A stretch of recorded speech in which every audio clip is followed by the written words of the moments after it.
In light of a new federal court ruling on DACA, immigration advocates in Ohio say Congress must take action to create a roadmap to citizenship for millions of undocumented people. A U.S. district judge on Friday ruled that the Obama administration overstepped its authority when it created the Deferred Action for Childhood Arrivals program, which allows undocumented immigrants brought to the country as children to stay legally. Samantha Searles with the Intercommunity Justice and Peace Center in Cincinnati works on immigrant rights issues.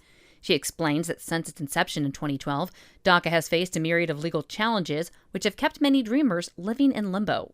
What I heard from our folks is it's just exhausting.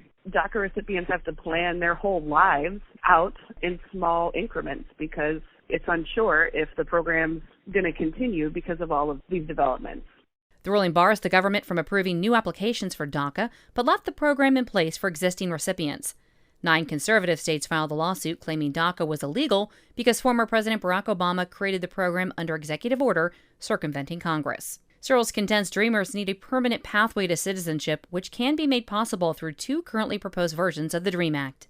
Congress has solutions in front of them right now. They just need to take the courage and do something. If anything, this ruling just highlights the fact that the urgency is there and folks can't plan their lives while they wait on judges to make decisions. The Intercommunity Justice and Peace Center's Immigrant Dignity Coalition is promoting the need for federal immigration legislation through its Summer of Citizenship for All campaign.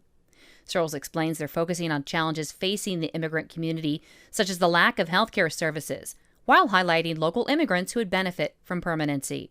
A young man named Rolando shared his story and how education was such a gateway for his family and how having citizenship would give access to higher education for millions of other families. As of March 2020, an estimated 3,800 DACA recipients lived in Ohio. Support for this reporting was provided by media in the public interest and funded in part by the George Gunn Foundation. I'm Mary Sherman for Ohio News Connection. Find our 8 trust indicators to support transparency and accuracy at publicnewsservice.org.